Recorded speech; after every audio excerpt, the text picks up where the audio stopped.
সহ দেশের বিদ্যমান সকল পর্যায়ে চাকরিতে আবেদনের বয়সীমা আন্তর্জাতিক মানদণ্ড অনুযায়ী সর্বনিম্ন 35 বছর। আপনারা জানেন বিসিএস, ডাক্তার এবং মুক্তিযোদ্ধা সন্তানদের ক্ষেত্রে তাদের প্রতি সম্মান জানিয়ে আমরা রেখেছি 37 বছর। আপনারা জানেন পুলিশের এসআই ও সার্জেন্ট নিয়োগের ক্ষেত্রে আবেদনের বয়সীমা বর্তমানে 27 বছর, সেটি বাড়িয়ে আমরা চেয়েছি 30 বছর। সরকারি পলিসি অনুযায়ী কিছু কিছু ক্ষেত্রে যেমন বৈজ্ঞানিক, গবেষক এবং কোনো বিষয়ে বিশেষজ্ঞ তাদের ক্ষেত্রে আমরা বয়সীমা উন্মুক্ত চেয়েছি। বয়সীমা অবাধিত করা আবশ্যকীয় এবং যার যতদিন কর্মদক্ষতা থাকবে ততদিন কর্মে প্রবেশ করবে, তখনই হবে স্মার্ট বাংলাদেশ।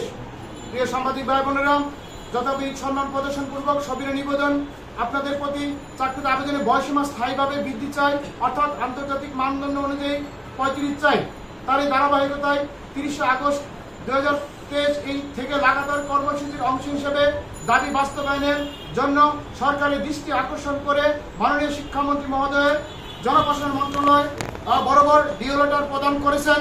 জাতীয় পার্টির মহাসচিব অ্যাডভোকেট মোহাম্মদ মুজিবুল হক চুন্নু এমপি জোর সুপারিশ করেছেন এবং সেই সাথে দাবি বাস্তবায়নের লক্ষ্যে বাংলাদেশের জাতীয় সংসদের 35 জন সম্মানিত সংসদ সদস্য এই দাবিটির প্রতি তারা সংশ্লিষ্ট মন্ত্রণালয়ের দৃষ্টি আকর্ষণ করে তারা নীতিগত সমর্থন এবং জোর সুপারিশ করেছেন।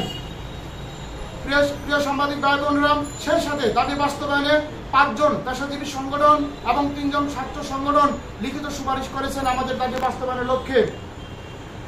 এ পর্যায়ে সেই দাবি দ্রুত বাস্তবায়নের লক্ষ্যে প্রজ্ঞাপন চেয়ে আগামী 11 মে শিক্ষার্থী সমাগমের আগ পর্যন্ত আমরা সরকারের কাছে বিনীত অনুরোধ জানাচ্ছি এবং একটি আলটিমেটাম দিয়ে যাচ্ছি আপনাদের সামনে। আপনাদের সদয় অবগতির জন্য জানাচ্ছি যে সরকারি, বেসরকারি, আধা সরকারি, রাষ্ট্রায়ত্ত প্রতিষ্ঠান, সাহিত্য সহ দেশের বিদ্যমান সকল ধরনের চাকরিতে আবেদনের বয়সীমা 30 বছরকে মানদণ্ড হিসেবে অনুসরণ করে। এমত অবস্থায় চাকরিতে আবেদনের বয়সীমা আন্তর্জাতিক মানদণ্ড অনুযায়ী ন্যূনতম 35 বছর করার দাবির বিষয়টি নিয়ে শিক্ষার্থীরা দীর্ঘদিন ধরে রাজপথে আন্দোলন চালিয়ে আসছে। সরকার বিষয়টি উপলব্ধি করে 2018 সালে বাংলাদেশে আওয়ামী লীগের নির্বাচনী ইশতেহার পাতা নং 33 এর শিক্ষা দক্ষতা ও কর্মসংস্থান বৃদ্ধি অনুচ্ছেদে সরকারি চাকরিতে আবেদনের বয়সীমা বাড়ানোর বিষয়ে মেধা দক্ষতা বিবেচনায় রেখে বাস্তবতা নিরিখে যুক্তিসঙ্গত ব্যবস্থা গ্রহণ করা হবে বলে উল্লেখ করা হয়েছিল। প্রিয় সাংবাদিক ভাই বোনেরা, বর্তমান বাস্তবতায় গড় আয়ু যখন 40 ছিল তখন বয়সীমা ছিল 27 বছর। গড় আয়ু যখন 57 হয়েছে তখন 1991 সালে চাকরিতে প্রবেশের বয়সীমাটি 30 বছর করা হয়।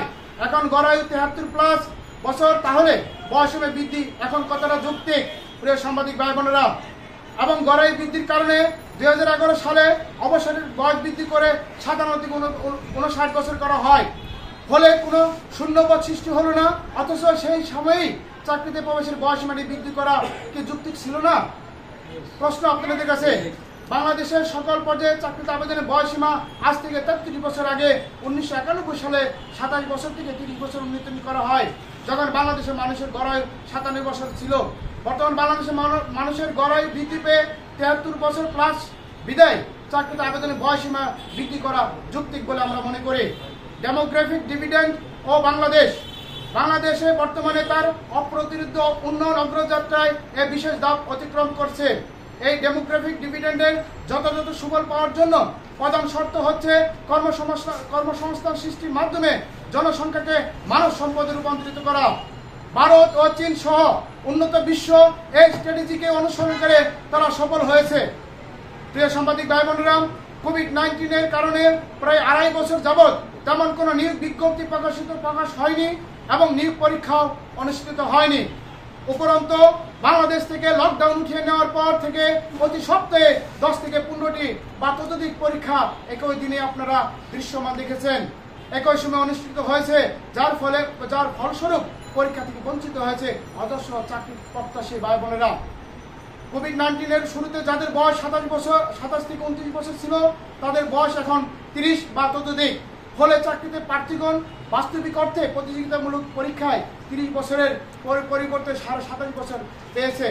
উক্ত ক্ষতি পুষিয়ে নিতে সরকার 29 মাসের ব্যাকডেট ধরে একটি বয়স ছাড় প্রদান করে, কিন্তু প্রকৃতপক্ষে ব্যাকডেট কার্যকর ছিল 13 মাস, বাকি 26 মাস তা অকার্যকর অবস্থায় ছিল। প্রিয় সাংবাদিক ভাই বোনেরা, যারা কোভিডের কারণে প্রকৃতপক্ষে ক্ষতিগ্রস্ত ছিল তারা কিন্তু এই যে ব্যাকডেটে তারা আওতায় আসে নাই। প্রকৃতপক্ষে যারা ক্ষতিগ্রস্ত হয়নি তারা পুনরায় ব্যাকডেটের আওতায় এসেছে। এটা ছিল একটা আমাদের মূলা দেখানোর মতো।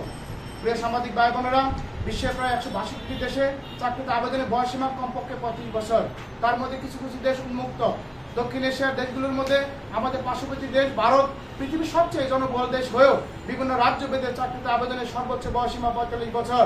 মালদ্বীপে 45 বছর, শ্রীলঙ্কায় 45 বছর, নেপালে 45 বছর, আফগানিস্তানে 35 বছর।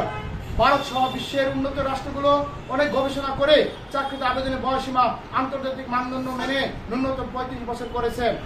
বেকারত্ব দূরীকরণ করতে, মেধাভিত্তিক একটা উন্নত স্মার্ট বাংলাদেশ গঠন করতে হলে শিক্ষার্থীদের আন্তর্জাতিক মানের দক্ষ করে গড়ে তোলা এবং সেই সাথে আন্তর্জাতিক চাকরি বাজারে প্রবেশের সুযোগ তৈরি করা। এই বিপুল সংখ্যক শিক্ষিত যুব সমাজকে মানব সম্পদ হিসেবে কাজে লাগাতে পারলে সেটি হবে যুগ উপযোগী ও যুগান্তরকারী একটি সিদ্ধান্ত এবং স্মার্ট বাংলাদেশ বিনির্মাণে কয়েক ধাপ অগ্রসর হওয়া যাবে।